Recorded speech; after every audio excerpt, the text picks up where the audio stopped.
Muitas vezes é perder a autonomia. Outras, o controle sobre o próprio corpo. Esquecimentos, lentidão no raciocínio e dificuldade para realizar tarefas do dia a dia podem não ser apenas comuns ao envelhecimento, e sim sinais de demência e doenças neurodegenerativas. Essa é uma síndrome que ela é caracterizada exatamente por doenças que causam piora cognitiva, declínio cognitivo, e naquele momento em que o declínio cognitivo ele é tão intenso a ponto da pessoa começar a ter uma dependência funcional, a gente dá o nome de demência. Então, a demência é a queixa de memória intensa e presente o suficiente a ponto da pessoa ficar dependente. Cerca de 2,5 milhões de brasileiros vivem com demência e esse número pode triplicar até 2050. O Alzheimer é a doença mais comum, mas neste Arquivo A fomos entender o que acontece com a nossa saúde quando envelhecemos, conhecer mais sobre a ciência que avança e ver de perto exemplos de empatia e amor no desafio diário dos cuidados. Há 14 anos, Dona Inês vive com Alzheimer. Com o avanço da doença, a filha Anadi a levou para casa, adaptou a rotina e assumiu os cuidados.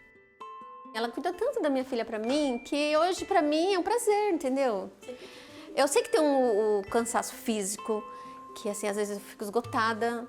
Eu já passei pela parte da depressão. Eu chegava à noite, deitava na cama e minhas carnes ficavam tremendo. Porque eu vi o estado emocional dela e eu queria tirar ela daquilo e eu não conseguia tirar. Então, assim, acabava que ficava irritada. Aí você acaba tendo, assim, certo atrito até com o pessoal de casa, né? Sim.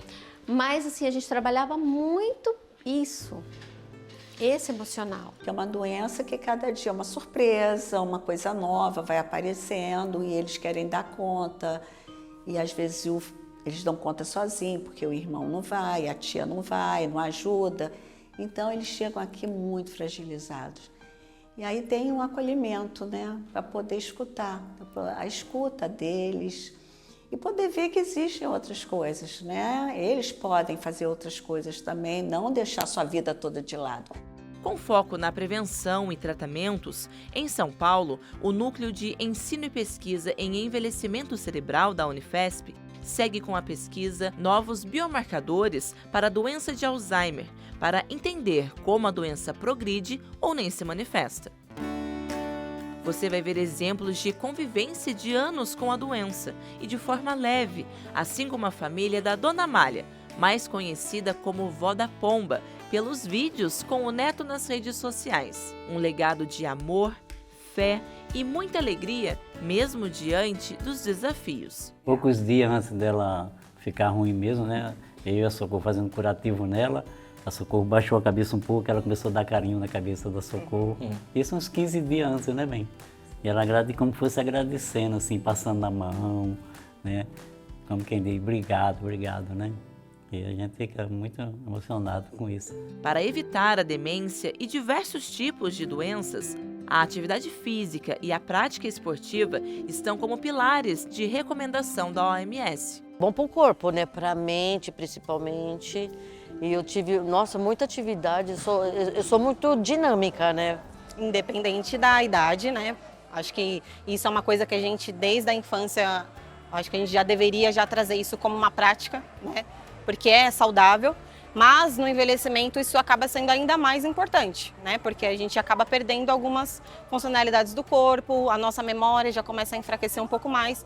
Então, quanto mais a gente coloca o nosso corpo para funcionar, fica mais fácil da gente reduzir esses danos que naturalmente acontecem mesmo com o nosso corpo. Você já ouviu falar nesse Walking Football? A modalidade para os 60+, melhora condicionamento físico e a saúde cognitiva. O atleta Senhor Fernandes, que já participou de mais de 400 corridas de rua na terceira idade, que o diga. Eu comecei a participar porque eu achei muito interessante, porque não tem contato. Você tem que dar uma distância, entendeu? Invita de você empurrar o companheiro. Muito bom, eu adorei.